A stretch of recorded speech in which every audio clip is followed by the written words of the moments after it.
For decades, a single question has haunted both tabloids and serious historians. Did Adolf Hitler, the architect of Europe's greatest catastrophe, father a child? And if so, what became of that person after 1945? The story that answers this question is not a neat courtroom drama with a final verdict. It is a tangled mix of memory, archival fragments, contested testimony, sporadic journalistic digging, and decades of private life lived under a shadow. In the most widely told version, the man at the center is Jean-Marie Loret, an ordinary Frenchman who, late in life, was publicly identified by his mother as the son of a German soldier she later said was Adolf Hitler. The claim is dramatic by its very nature, but it is also contested at almost every point where historians would normally demand documentation or proof. If you're drawn to archival mysteries and wartime puzzles, check the suggested video at the end of this one for more deep dives into stories like this.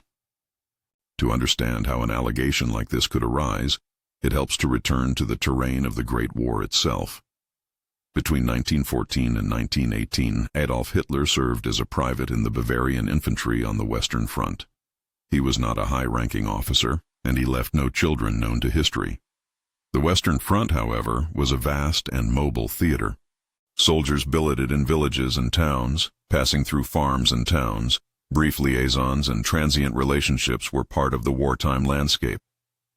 That is the basic context in which a story about a child conceived during the war becomes possible. Soldiers from distant places and local women crossing paths under conditions of displacement and uncertainty. That possibility, though, is not the same as proof. Historians insist on contemporaneous records, unit diaries, billets and hospital logs, local parish registers, and eyewitness testimony from the time. For the Hitler paternity question, those contemporaneous links are thin. Hitler's own movements are reasonably well documented in military records, but connecting a single soldier's presence in a region to a particular woman's claim decades later is precisely the sort of historical bridge that requires solid planks. Planks that, in this case, often prove to be missing or disputed. The origin of the specific claim centered on Jean-Marie Loret begins with his mother, who has been identified in published accounts as Charlotte Lobjoie. According to later statements, she was a young woman living in northern France during the German occupation in World War I, and, in or around 1918, bore a son she gave the name Jean-Marie. The story that would surface publicly years later is that during the war she had a brief relationship with a German soldier whom she remembered as Adolf. For much of Jean-Marie's life, this remained a family secret. It was only in middle age, when his mother began to speak more openly, that the idea that the boy might be the child of Hitler entered public view. The first time the allegation reached a broader audience was not immediately after the war, but decades later, through a mixture of family disclosures, press articles, and books that recounted Charlotte's claims and Jean-Marie's own uncertainty about his paternity. The publicity grew sporadically in the 1950s, 1960s, and particularly in the 1970s, when memoirs and interviews brought the story to wider French and international attention. The motivations behind disclosing such a claim are themselves complex. Secrecy, shame, a desire for explanation, monetary temptation, and the public appetite for sensational stories about infamous figures have all played roles in how these allegations gained traction. Importantly, those early public accounts relied largely on memory rather than on documents created at the time of Jean-Marie's birth. When historians and investigators examine the evidence, they do so block by block. On the side of the claim, there are three kinds of material often cited: civil documentation of birth, testimony from the mother and family members, and circumstantial alignment of dates and locations. Jean-Marie's birth in 1918 is recorded in French archival records. The civil register that records births, names, and parentage exists for that period in the locality where he was born. That register establishes the fact of his birth and the identity of his mother. Charlotte's later statements, including interviews she gave and accounts recorded by journalists and by her son, provide the narrative thread that links the child to a German soldier she identified as Adolf.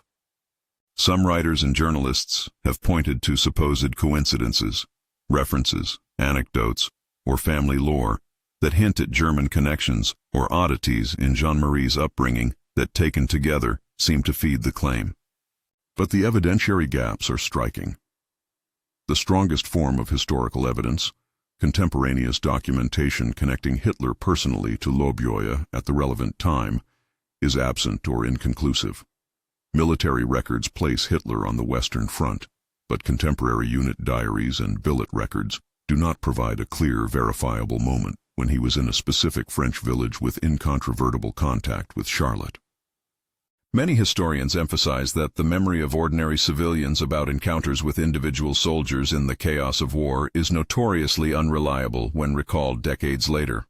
Where the claim leans on recollection, historians urge caution. The passage of years reshapes memory, names and faces can blur. The desire for explanation, especially when a family has suffered or kept secrets, can create narratives that feel true without meeting documentary standards. Beyond documents and memories, the debate has a forensic dimension. In recent decades, the advent of DNA testing has offered the promise of definitive answers in many paternity cases. Journalistic reports have mentioned attempts to use genetic analysis to test the claim, linking Jean-Marie's lineage to Hitler's family. That promise, however, collides with practical and ethical obstacles. Adolf Hitler left no acknowledged direct descendants, and obtaining verifiable DNA from his immediate family line is complicated. Moreover, hair, bloodstains, or other relics that might contain Hitler's DNA are either not available for testing in ways that meet scientific and legal standards or are themselves of contested provenance. Where tests and comparisons have been reported in popular media, they have not, to date, produced an academically published, replicable study that settles the question. In short, while DNA could theoretically resolve paternity, the necessary credible genetic linkages have not been made public in a way that satisfies professional peer review. Any press claims of a definitive genetic exclusion or confirmation should be treated with caution until published in scientific venues with clear provenance for all samples involved. There are also strong scholarly objections to the claim. Many reputable historians who have studied Hitler's life regard the story with skepticism. Their reasons vary. Some point to the lack of contemporaneous corroboration in both French civil records and German military files. Others note the implausibility, given Hitler's circumstances and his own later personality, that he would have fathered a child and then shown no subsequent acknowledgement or support. Still others argue that the family recollections, appearing decades after the events, are not sufficient to overturn the balance of evidence that no direct descendant of Hitler has been established. Taken together, these arguments have led most mainstream historians to categorize the story as unproven and unlikely, though they stop short of an absolute denial, precisely because absolute proof either way is missing.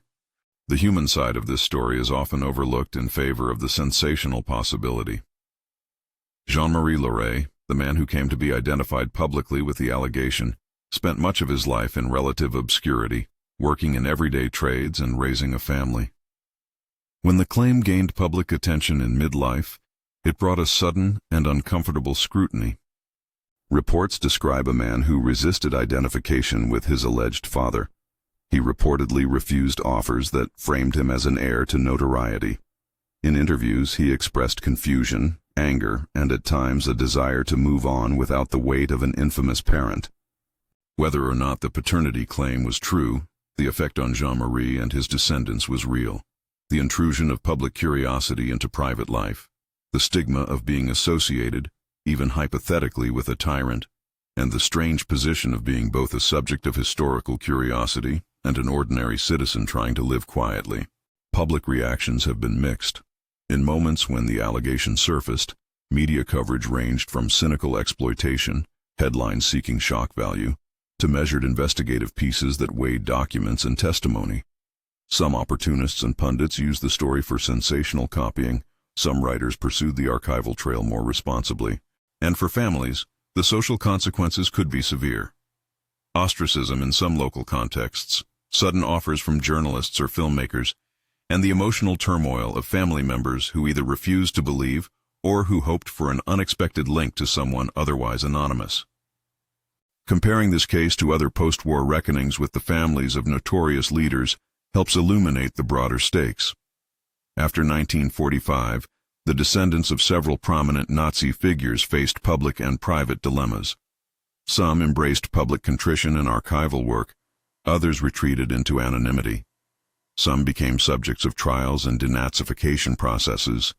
Others lived lives far removed from their family pasts. In those examples, the core dynamics are familiar.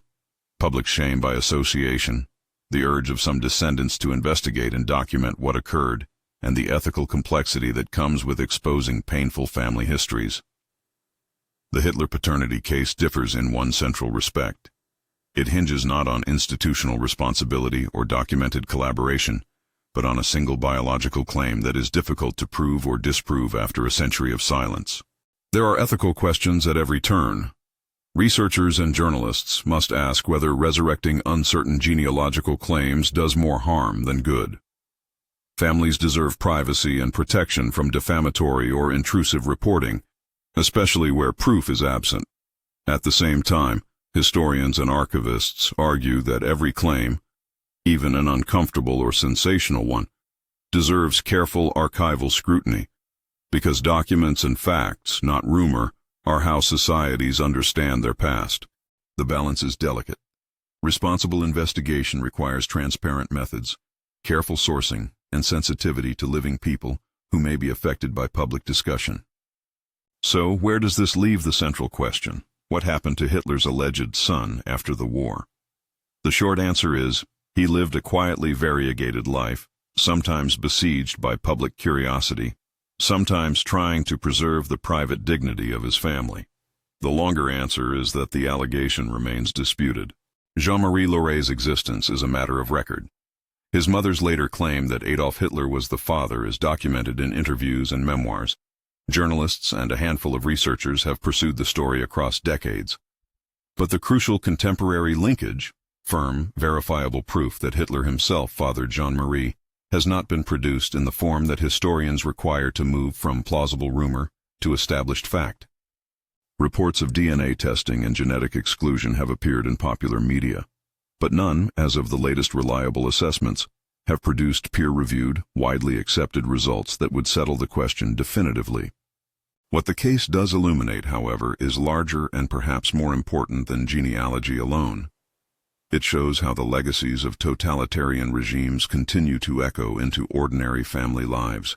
It demonstrates the tension between private memory and the public record, and how archives, where they exist, become battlegrounds for truth after mass violence and upheaval. It also warns us about the limits of certainty in historical inquiry. Not every intriguing claim can be resolved, even with modern techniques, and historians must learn to live, to argue, and to teach with appropriate humility about the boundaries of what can be known. If there is an ethical takeaway, it is this. Sensational claims about the offspring of tyrants draw attention because they connect personal identity to sweeping historical responsibility. But historical responsibility itself is carried more cogently by documents, institutions, and actions than by bloodlines. Tracing a genealogy may satisfy curiosity, but it does not, in itself, expand our understanding of the mechanisms that enabled oppression. Where the family story intersects with archives and forensics, careful and humane scholarship can illuminate both the human cost and the structural causes of historical crimes. Where evidence is lacking, the responsible path is to mark the story as an unresolved question, rather than to transform it into myth. In the end, the most honest conclusion is modest. The claim that Adolf Hitler fathered Jean-Marie Loret remains alleged and contested. There are pieces of evidence, birth records, family testimony, and circumstantial coincidences that make the story worth investigating. There are counterarguments, gaps in contemporaneous documentation, the unreliability of decades-old memory, and the absence of a transparent, peer-reviewed genetic resolution that counsel skepticism. Until new, verifiable evidence emerges and is subjected to scholarly scrutiny, the case stands as an unresolved footnote in the larger history of the 20th century. A human story complicated by fame, infamy, and the limits of proof. If you want more deep dives into post-war stories, archival mysteries, and how historians weigh contested claims, subscribe and turn on notifications. Sources and suggested further reading are listed in the description below.